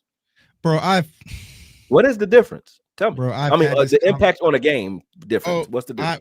I've had this conversation, and there's some people think tackles for losses don't matter. Some people think pressures don't matter. I think I had to do a video on it because somebody. So Yeah, what's the difference? You I would tackle actually the ball prefer behind tackle the for line of losses scrimmage. over sacks. If you tackle the ball behind the line of scrimmage and they lose yards and that down, you did the same thing you did For a if you sack. sacked the guy. You just Right. one is tackling the running back, the other one's tackling the quarterback. I don't give a damn if my defensive tackles get 0 sacks. Do you make plays on the other side of the ball consistently? That's all I Right. want them doing. Linebackers too. I don't care if Yeah. you're getting 100 tackles. Are they 5 yards off the ball? And 7 if that yards is down the the case, are you right. running the cover 2 scheme where you're taking 5 steps back, before you assess run? Then it's okay to do that. But Right. if you're not in a cover 2 scheme, you better be making plays on the other side Right. of that damn ball. And I better see you have tackles for losses. So Right. tackles Just for like losses count. church. Yeah, Yeah, 5.5 tackles for tackles for losses. But Mozzie doesn't get credit for that. you don't get They credit for that. want sacks. They That's want the same as a sack to me. well, it's So the same. It's a sack for a defensive tackle. You know what I'm saying? if you Like, can get or me for nose. double digits in tackles for losses and sack combination out of a Mozzie, meaning you give me 6 or 7 or hopefully 10 tackles for loss in the run game, and you give me 5 solid sacks or 3 sacks. I'm cool with that stat line. Right. I'm fine with Right. that. That's what I Right. think he should be doing. Same thing for Osa. Does he need 12 or 10 sacks? He's not Aaron Donald. Give me 5 sacks, 6 sacks, and a good 8, 9 tackles for loss. That's where he should be if we're going to talk stats, right? That's what we weren't seeing. But I think when you look at Eberflus, he's a good combination because his defensive line, they're stout at the point of attack when it comes to the run. If you look at Darius Leonard, his time there with Darius Leonard was great. Why? Because he had Buckner and all these other guys just destroying at the line of scrimmage where he could just float to the ball. Why was he punching balls out? Pause. But why was he punching the ball out so effectively at that time? Because he's free. He's not shedding. He's not you're not punching the ball out when you got a 340-pound guy reach blocking you on the second level and knocking you out of there. You're not going to do it. But when you're free because those guys can't get to you, you're free to make decisions like that. You're going to see a lot more of those forced turnovers, and they're not, and the defensive line will never get the credit for it. Because you see the linebackers play great, they can all be all pros. Defensive line will never get the credit for what they're really doing. And if you're not watching, if you watch or pay attention, and this is not shade because I'm cool with some of those guys over there at PFF, but if you're just watching it and saying PFF grade said this, I know how PFF grades, right? They say, hey, you are going to just watch defensive tackles and we're going to count the positive plays he makes. But the plays he makes statistically, does he make a tackle, sack? Does he shed a block and get close to it? Did he get a piece of the guy? Okay. What happens when I take 2 players out and this guy makes a play? Do I get anything for that? No. Right. What happens or I did a crowd stunt and my end curls around and gets pressure and gets a sack. You know what I'm saying? What happens when the tight end can't trap block my defensive end because I penetrated so deep up the field with this guard and I pushed him into his path? And now I disrupted the whole integrity of this run scheme or this run play. And now this defensive end runs free, makes a hit, makes a tackle. Does the defensive tackle get credit for that? No, he does in maybe the film room with his team, but he's not going to get it from us. And unless you watch the film and watch it that way, you're not going to give it to him. You're just going to say, hey, PFF scores him low, so he's low. And they're scoring him low because it's not a stat-ridden position. It's not a position where, hey, you're going to get stats. It's a position where it says, hey, you're going to affect the game by even just the call, just mentally affect the game. Hey, 58's out there. We're not going to run power up the middle. We're going to run on the perimeter this play. Now we know we're dictating what they do based off of just him being there. Even if they're making plays on the outside, they might make a 15-yard run on the outside, right? That only happened because they won't run on the inside. You know what I mean? There's things there's things that are happening. If you're not judging the game that way, I don't really, and this is not arrogance, but I just really don't care what people are saying if they're not judging it that way. If you're judging it from stats, I don't have a conversation for you. Yeah, stats does not tell the whole story. You know what I'm saying? Because what people also understand when it comes to the offensive line, they always talk about the chain, right? The weakest part of the chain is in the middle. So if you have someone in the interior that can break that chain in the middle and get that push, it opens up everything for the guys on the perimeter, but also if you're blitzing linebackers, because what people got to understand, like Akoye is saying, Matt Eberflus, I mean, I think he's going to do it a lot more in Dallas than he did in Chicago because now he has the personnel to do it, but he traditionally doesn't blitz a lot, right? He's pretty much 4-man pressure, sit back, 7 underneath, soft zone, keep your eyes on the ball, getting turnovers, kind of playing that type of ball. But when you have all these weapons, he gonna send a few on go, right? So I just think that having Mozzie geared up and ready for this season is going to be a lot better. If I had to say, this will probably be the best season we will see from Mozzie Smith. And I'm not saying he's gonna be all pro. I'm not saying he's gonna be Pro Bowl. Well, But I let feel me like ask you this. Let me ask you a question while you on that then. If last season, and I know you kind of okay with Mozzie last season, so I'm gonna ask you this, and then it's kind of to the fans as well. Just ask yourself, if last season, which it really was his rookie year, if last season was Mozzie's rookie year, and you look at his first season as a red shirt because he wasn't himself. So if last season was his rookie year, would you be mad at the performance? No, not at all. Rookie, I Not at wouldn't all. either. Not at all. Me either. I mean, honestly, I would say he got to get better. If that was Mozzie's rookie season, I would say personally he overdid my expectation I had. Yeah, because I had like a 3rd round grade on Mozzie. I liked his physicality, but I didn't like his gas miles. What you talked about? I feel like it was one big play when you watched him at Michigan, and then it was just like, well, where is he? And I remember watching the old-fashioned way when I watched him versus Steve Avila, or whatever you want to call him, out of TCU, the guard that we were talking about as well. Like, it was a play where he just blew Steve up, and I was like, okay, we got a dog. And then it was just like, all right, what happened after that? the game that destroyed it for me, it was like, yeah, he had those games where he would make a splash and he would kind of disappear.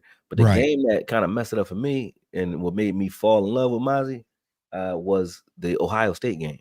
Okay. That entire offensive line was pro ready. I said, they're all NFL worthy linemen. And he went up and down the line, beat the shit out of, excuse my French, he beat the hell out of all of those guys up and down the line, right? From end to end. And destroyed that game. So I said, oh, he made about, when I say made, I mean he affected 20 plays in that game. And I'm like, it's only 50, 60 snaps. He's a third of the game is Mozzie.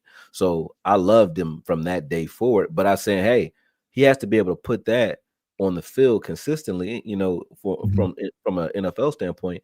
But I thought last year he had games where we were kind of, he would make a play, like he made a play against the Giants, right? He got the backfield and like destroyed the running back, right? And I think I was like, was that Mozzie? And it's like, okay. Then they're waiting for him to screw up. They're waiting for the foot to drop, so they ignore the impact of some of the plays. They ignored it. Yeah, I think I did the film breakdown after that game. I was like, I don't care. It's just the. I'm like, God damn. Let me see if I got this for you. I might have the film. Let me see if I got these video for you. Because if I do, I'll present it. Because I might have something for you. I don't know if it's on this computer or my other computer though.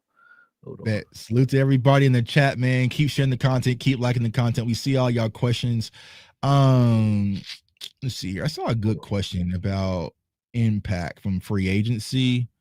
On the defense from free agents. I think the biggest impact, I would probably say, if I had to lean that way, for me, it'd probably be Solomon Thomas. I think Solomon Thomas is probably going to be the biggest impact. But me personally, we'll talk about it here in a second after Akoye finds the film, but I was a huge Kaiir Elam fan out of the University of Florida. I like the kid coming out of the University of Florida. I like his toughness. I like his athleticism. I like his size. You know, things didn't really work out for him in Buffalo. So I feel like maybe a new change of scenery for Kaiir Elam. I feel like he could be one of those that turns up. But I would probably say Solomon Thomas would probably be my free agent defensively.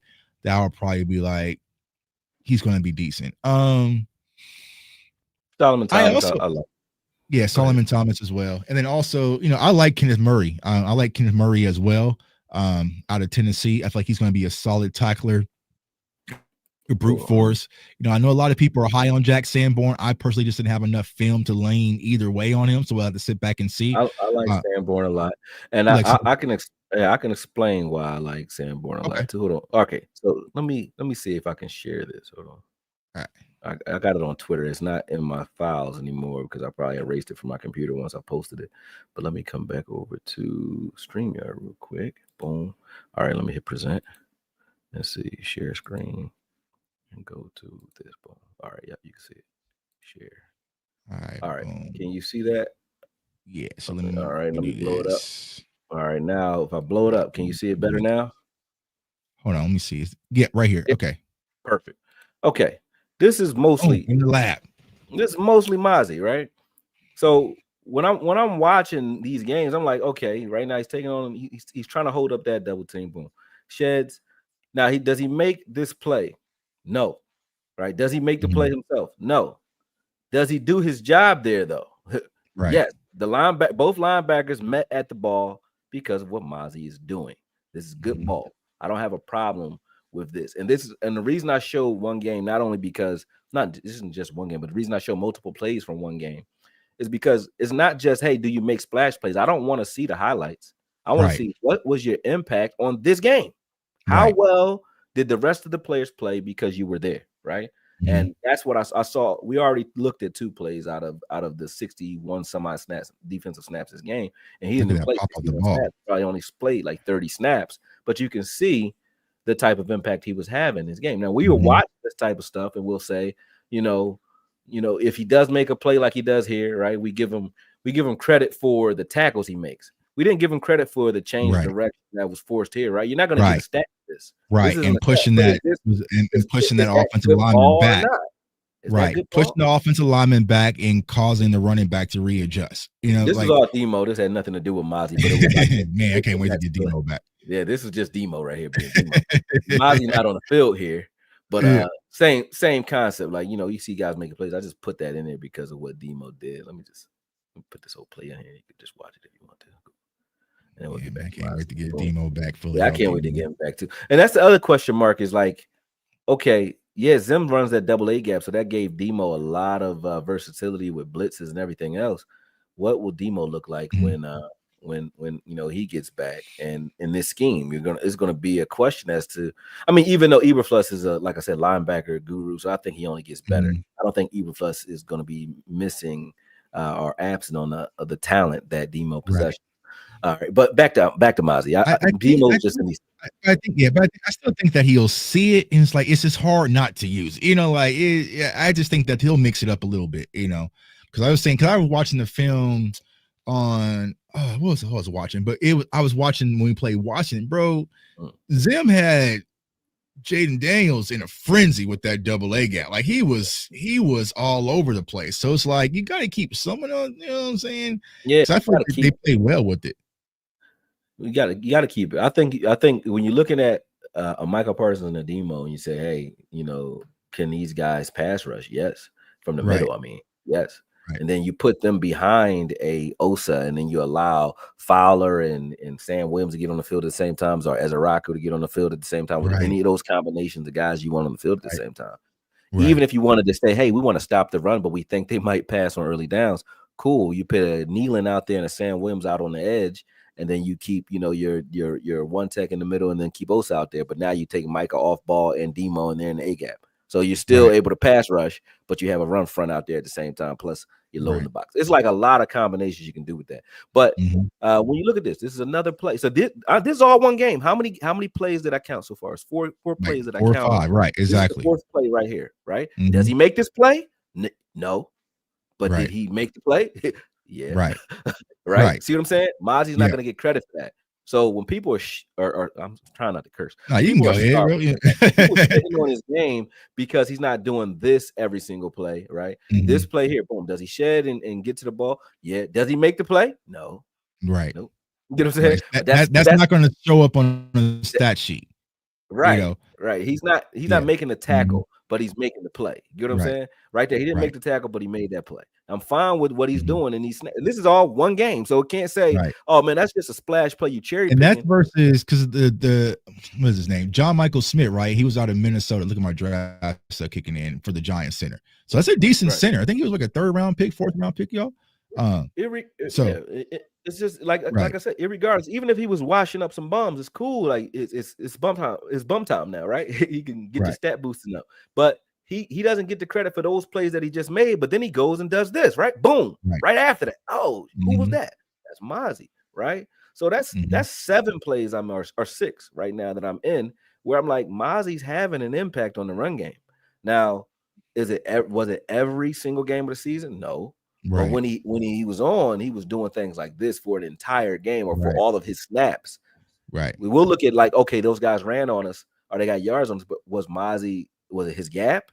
Or was he on the field? It doesn't matter if he was on the team. Was he on the field and did they run at him? Are they picking on Mozzie? Hell no. No, you're not picking on Mozzie in this game. That's 7 plays into this film. And this film is probably like a couple more minutes long. I'm gonna just keep jumping up because I don't want to keep putting Demo in it. So let me We can watch Debo. It get you a whole other. so Demo's just like you already see like this, you're like saying, bro. So think about this. If this is Mozzie's rookie season, this is his first game, week 1. Yeah. How excited fans would be, correct. So they would be going crazy. So it's like I just feel like, and we call it kind of anchoring on your bias, where you've Right. already kind of set your mentality on a player. 100%. And this is what I encourage people to do. Like even when you do draft content or whether they're all just being fans, right?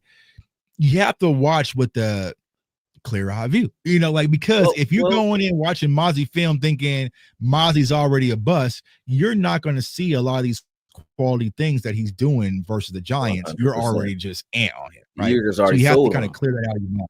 Right. Look at this play here, right? This is when he's not on the field. This is Linval Joseph. Where are they running?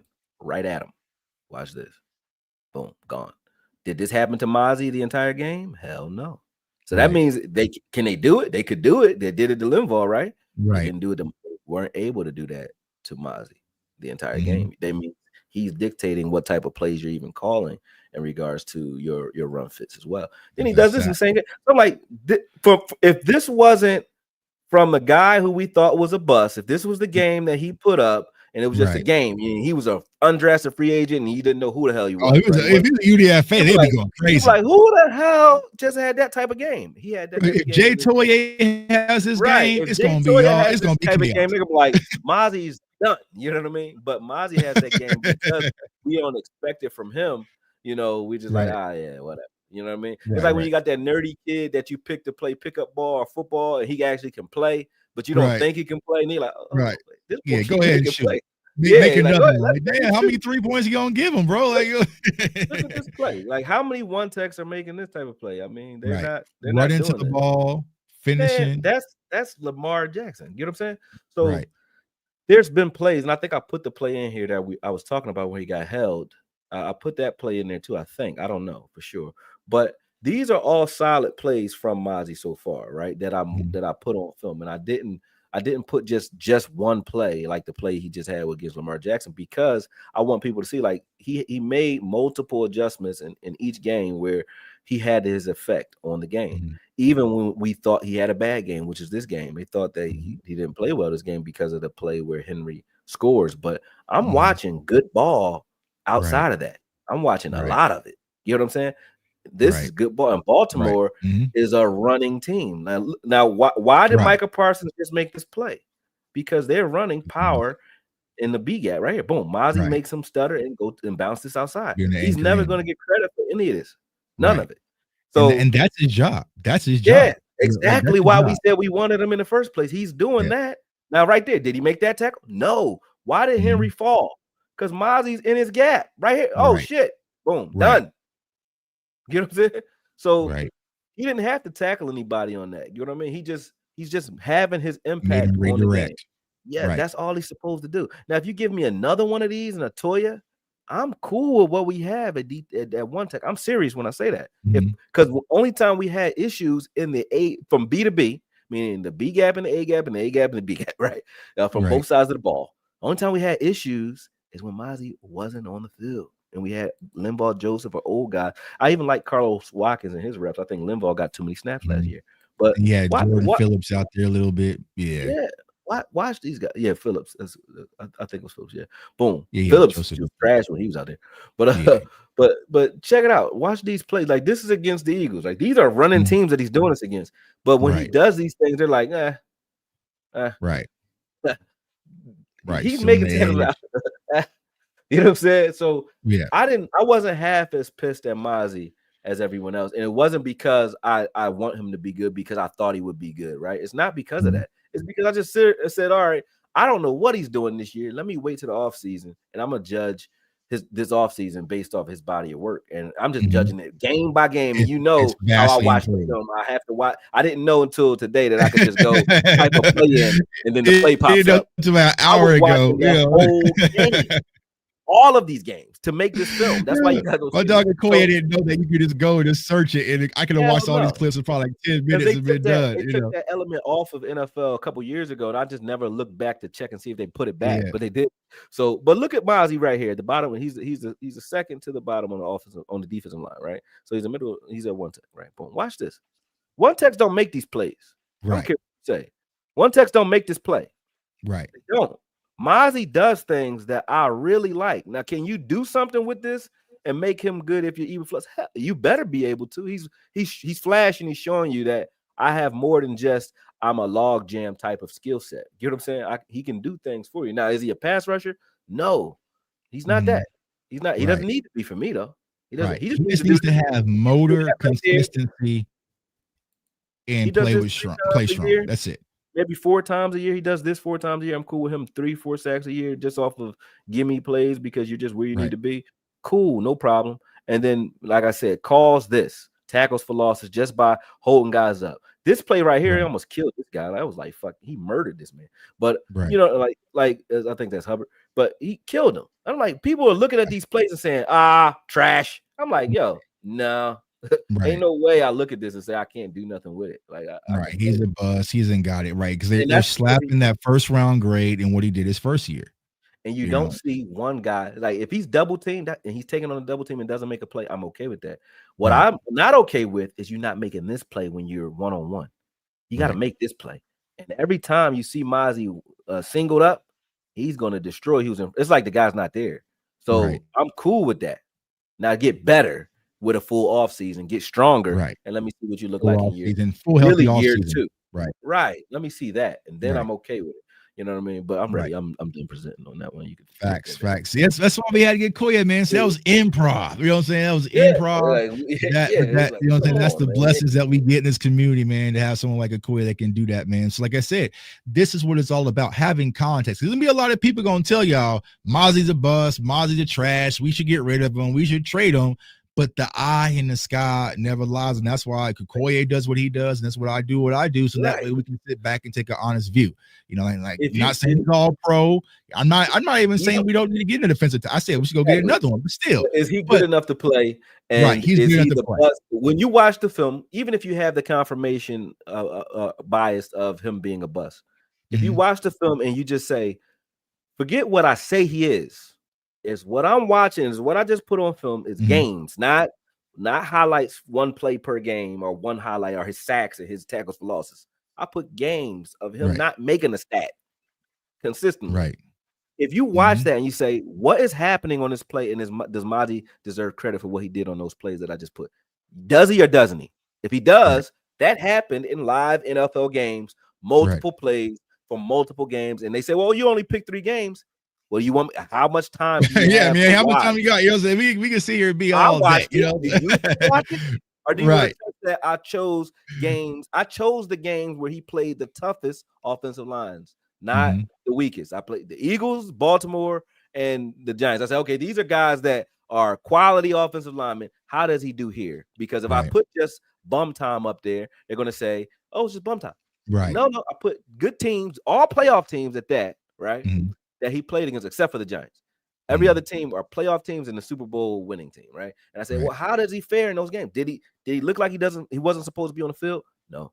Nope. Did he? How many snaps did he play? 20, maybe 30 snaps. Okay. How many plays out of that did he affect? If he gives me 10 out of the 30 times he's on the field, that's a third of the snaps. You're affecting the game. I'm okay with that. That's how you got to look at it. Right. You know what I mean? Right. Exactly, bro. Exactly. So one last question. I ain't gonna keep you too long, bro, because you mentioned it earlier. Cornerback. All right, dog. Let's just keep it rolling a little bit. Keep it rolling. We also got a super chat, man. Salute to you, bro. Just tuck my brother said this for the end. We're gonna do it now. But Akoye, don't just do sports, bro. Intelligence goes deeper than that. Where a rabbit hole, Akoye go. Yeah, you know, he's trust me, y'all. He's working on some other stuff outside of Cowboy stuff, some big stuff, some real impactful stuff. Are you going to week 1? It's on, man. Y'all already know. It's like you going week 1, man. So salute to Taryn Parsons when they were having this conversation. Like, Tuck, you got to come to Philly week 1. Come to Philly week 1. He's like, I got your back. And I was like, all right, bro, let's go get the tickets. He's like, well, I'm not going to the game. I was like, well, bro, you know what I'm saying? So I was like, man, I might pull up week 1 if Akoye is there and Pastor Crawley. You know what I'm saying? I need some dogs there. Oh, no, I'm gonna tell you, if you come in here for week 1 and you want to go, right? That we could do that 100%. Somebody actually just asked me to go, right? One of my homies. I just asked him, I told him, like, how much it takes? He said 500. I said, we gotta spend some more because I'm not trying to be in the nosebleeds. Well, number 1. And number 2, I said, I ain't wearing a Cowboy jersey. Right. So don't wear a Cowboy jersey if you want to get out of there without a free for all. Because I'm telling you right now, if somebody spit on me, I'm fighting. So If you with me and somebody spit on me, I'm fighting. Right, And they will spit on you if you wear. I'm serious. You will find spit on the back of your jersey. You won't know it's there until later. You'll reach back, or somebody behind you say your shirt wet. See, I can't do that. That's why I was trying to tell them in the chat. I was like, bro, like if someone throw a drink on me, or it's gonna be ugly. You know what I'm saying? You have to have my bail money in chat. I think my dog is going crazy. So we'll see. We'll see, y'all. Go ahead. We still going. We got like a couple minutes, then I'm out of here. Oh yeah. Okay. Cool. One last question before you get your dog, bro. Cornerback. Okay. Last question. Cornerback. Do you feel like that's the question? Yeah, corner. Do I feel like we're good at corner? Yeah. So yes and no. I think if you have a healthy Diggs, you have a healthy Bland, and you get something out of Elam, I think you are boding well there. Matter of fact, just don't go anywhere. We can still keep going. I'm just gonna tell my dog to shut the hell up. Just stay right there. Hold that thought. All right, bet. All right, go ahead. All right, go solo, man. Salute to everybody in the chat, man. Like I said, share the content. We got everybody watching. We got over 1,000 people watching right now. Salute to everybody on Instagram as well. Yeah, I figured out this show. Great show to both of you. I think the addition of Pickens is going to automatically improve the run game. He's going to do his thing. But y'all are right. We have to run the ball. Facts. Instagram says spent capital on Trey Lance, just not to play him.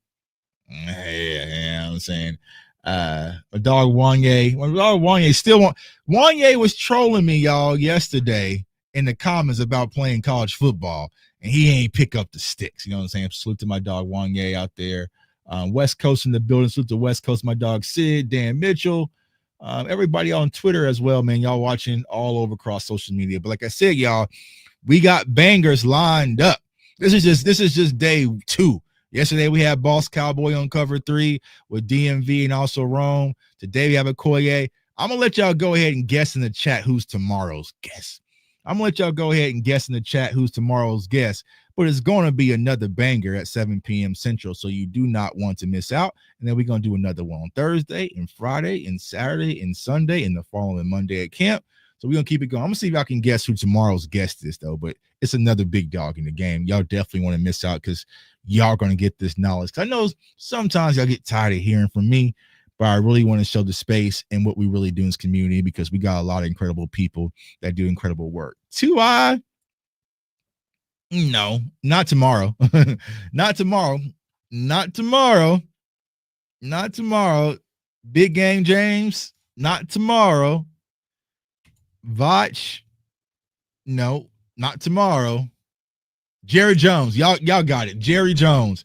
We're gonna have Jerry Jones on the show. We're gonna have Jerry Jones. But we going with my dog Skywalker Steele tomorrow night at 7 p.m. Central. So my dog Sky will be joining us. We're gonna do the same exact thing, gearing up Cowboys Nation, getting y'all ready for camp.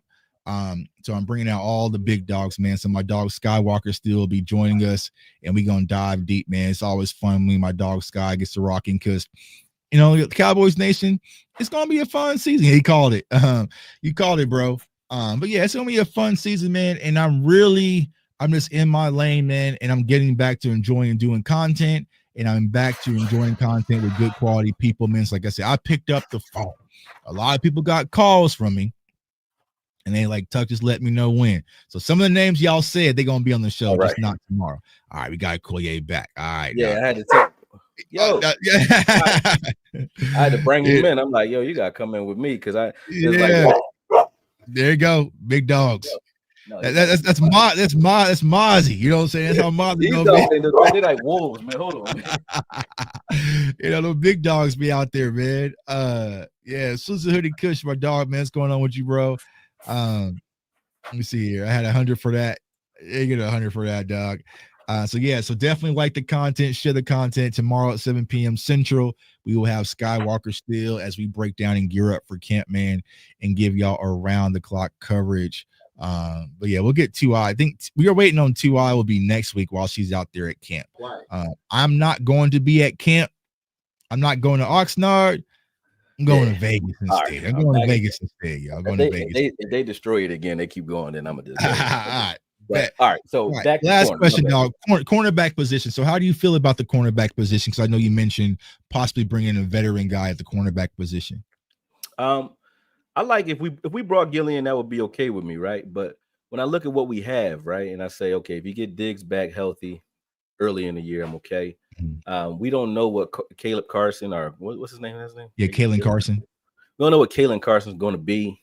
I didn't hate him half as much as everybody else did. Right. Dog hair. I didn't hate him half as much as everybody else did due to the fact that it was his rookie year, and I think he got the Micah Parsons treatment. He got thrown out there a little earlier than he wanted to get out there, and I think they even wanted him out there, and it showed. So I'm okay with what I saw based on the circumstances. If he was a first-round talent that was brought in here to start and he played the way he played, oh yeah, I would be like, okay, I don't know what he is. But he wasn't brought here for that. He was brought here to be developed, and he got thrown in there, right? So I'm not mad at what I saw from him there. He's going to have his rookie moments. We saw that in Trayvon Diggs his first year. Right. Trayvon was making plays. He had a bunch of almost interceptions, great plays, but we also saw him get his ass bust a lot. Right, Because he's a rookie. He was, he's going to have those moments where the NFL is the NFL for a reason, and so he's going to have those moments where that shows and it catches up to him. So I didn't have a problem with that at all. Here they go. Quiet, Nyla. There's two of them, so they both they hyped up because it was a German Shepherd out front. I don't know whose dog it was, but they was out there rumbling. I'm like, Ron's upstairs. Yeah. I was sweating. I was like, I thought I was telling them to be quiet. She's like, no, they fighting. I said, oh no. So they was up there fighting. But yeah, they cool.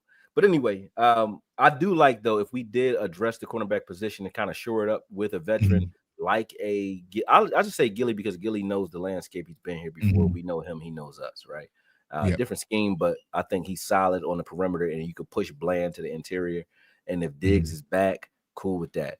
Elam. So let me pause you there. Do you think Bland contract here is going to get pushed into the? Because I feel like it makes the most sense, especially while we kind of need this bridge until we can get healthy. But do you think he's going to go inside? I know there's been conversations about Wanye maybe playing inside. I know there've been talks about Izzy as well. I think the easiest fit is to put Bland back in the inside. Then you have Elam on the outside as well. I agree that having him on the interior is, I think, better for the team. To me, you don't get those over routes. You're not going to hit any of those over routes against him consistently. He's stout at the point of attack when it comes to the run game, no screens, bubble screens, any of that. I like him closer to the ball because I think he's a more dynamic corner than just a guy. And now, can he play the perimeter very well? Yeah, we saw that. So of course he can. But I think moving him closer to the ball just makes him make more plays, and it takes away your most common punch, which is the slot receiver. You know what I mean? So it's like, okay, you make home runs, or do you want to stop the jab? Right? The jab is the slot receiver, and you put him on the guy that you want to be able to erase. Right? So I look at that a combination between him and Diggs, a healthy Diggs. And I know Diggs' grandma. She's her name's Dionysus, right?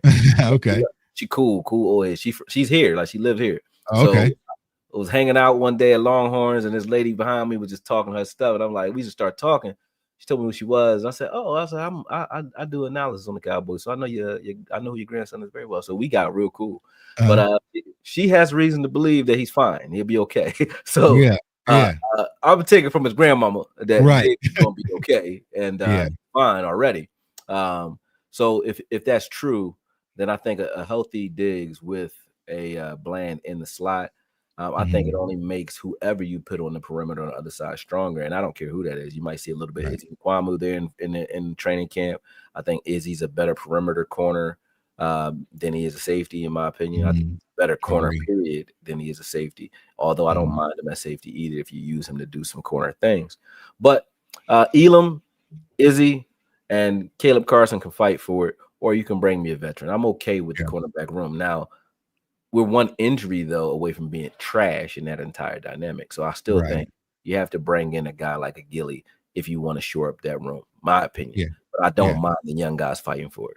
Yeah, I agree. I think that the key is the bridge, right? Because with Siobhan Revel, I think if you can get him healthy, and then you have Diggs, and then you have Carson, Kyer Elam, and also Deron Bland, I feel like healthy, our cornerback room was probably our second most solidest room defensively, on the roster, but it's just getting them healthy.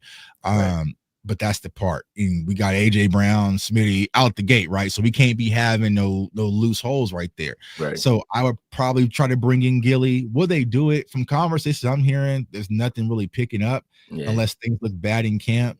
And I agree. Like, I was a huge fan of Kalen Carson coming out of Wake Forest because his film out of college was phenomenal. You know what I'm saying?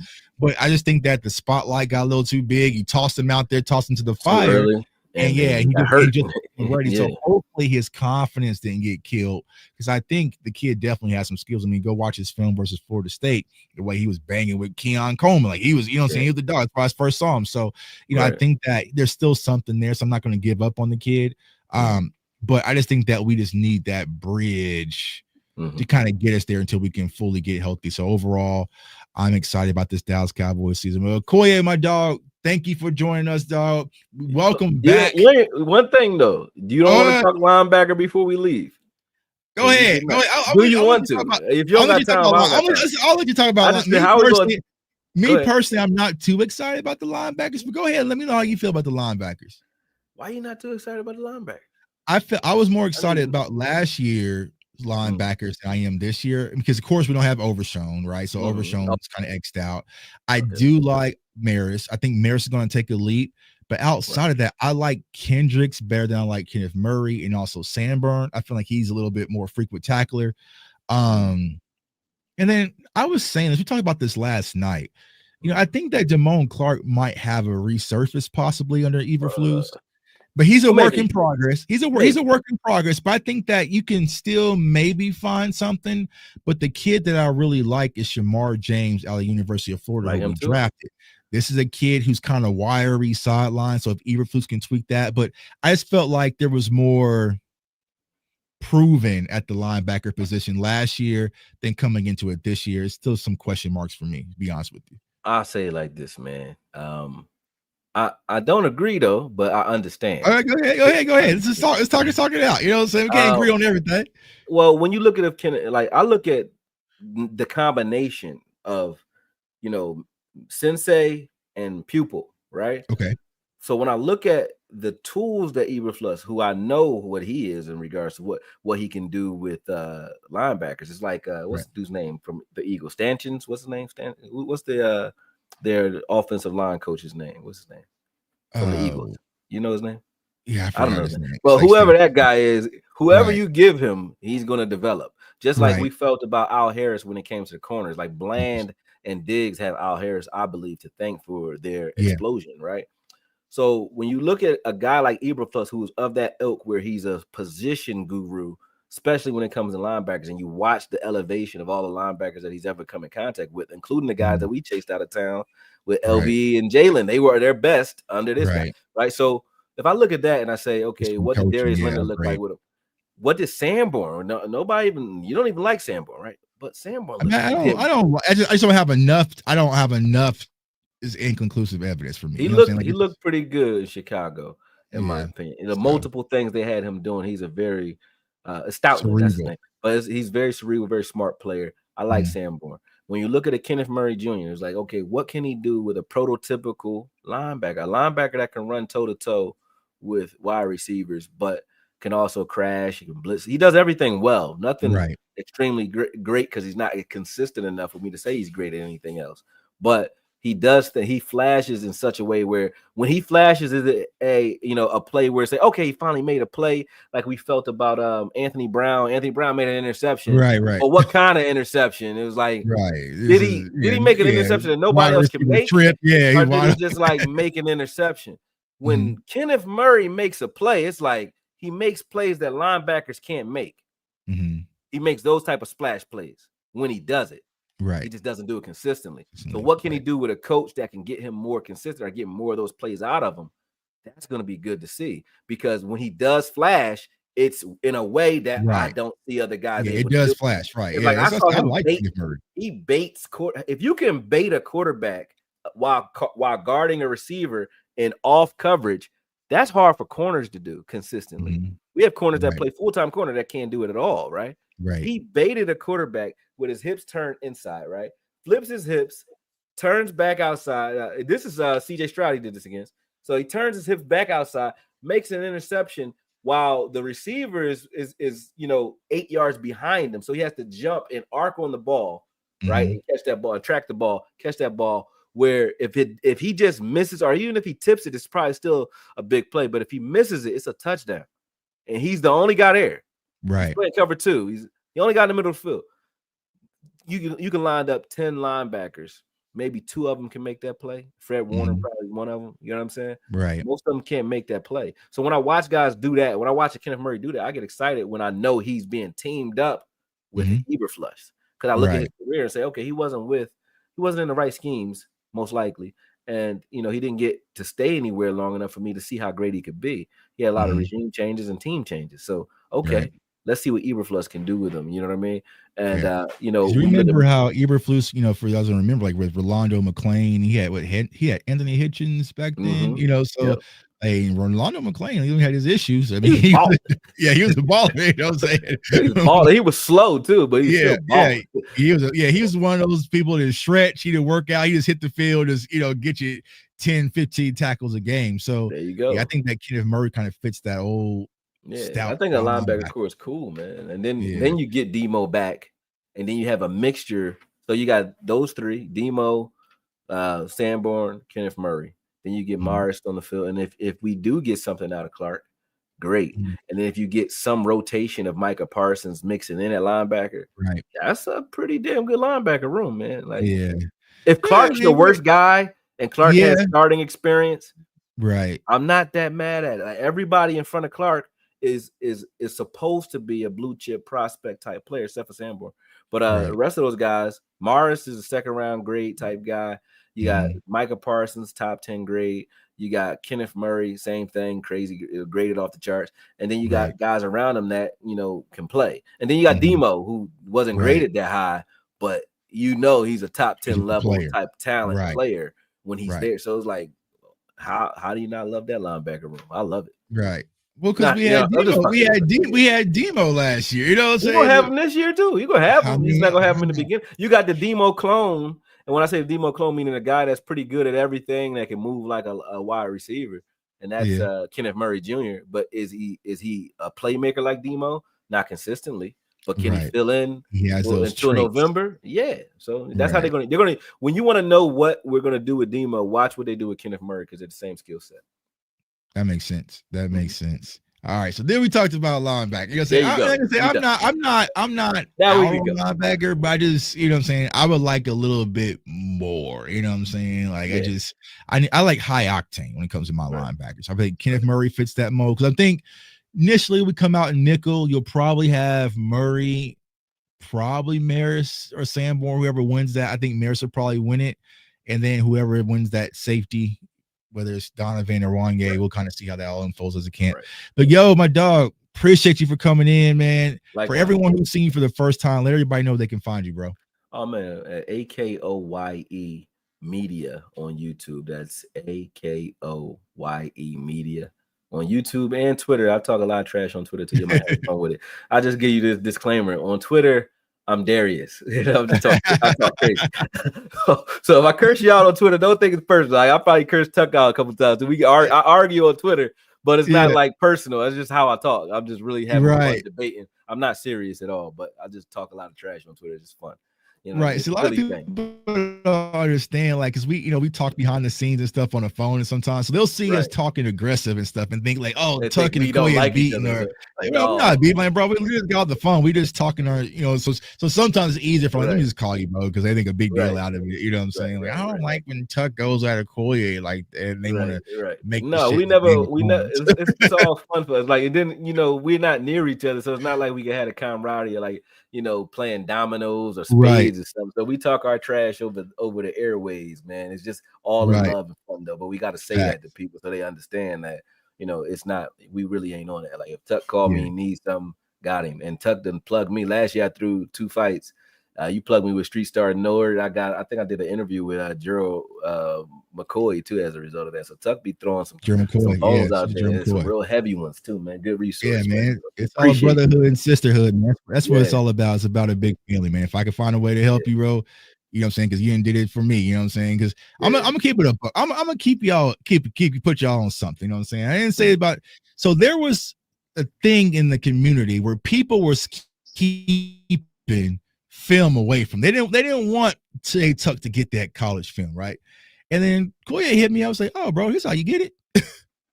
And now look, you know what I'm saying? For Akoye, Akoye could have kept it to himself, but Akoye showed love. It was like, no, Tuck, here's how you get the college film. And I was able to get the college film, and the rest is history. Now I'm on my second NFL draft or wherever we're at. You know what I'm saying? You know what's crazy, bro? I don't even remember that. That's how often I do shit. I don't even know I did that. You like, Akoye did? I'm like, yeah, he did do it. No, yeah, he did do it. Like, bro, I probably did. I was like, bro, where do you? I was asking. Yeah, I was asking him, like, man, where y'all get the college film? And everybody was like, I don't know. I was like, all right, dog. And then Akoye was like, oh, here's how you get it. Da da da da. Plug me in, and then the rest is history, man. So that's just all about just real, genuine people and 100%. What we love the most about this community, man. So we appreciate you all for tuning in.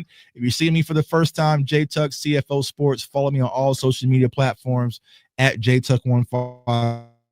Like I'm telling y'all, I got banger after banger after banger after banger. So tomorrow night, 7 p.m. Central, Skywalker Steele will be joining me as we gear up and get y'all ready for camp. And we got some other big guests coming in, so you definitely don't want to miss out. So turn that notification bell. So I want everyone to stay safe, stay blessed, stay encouraged. And Cowboys Nation, football season is finally here. Let's get it.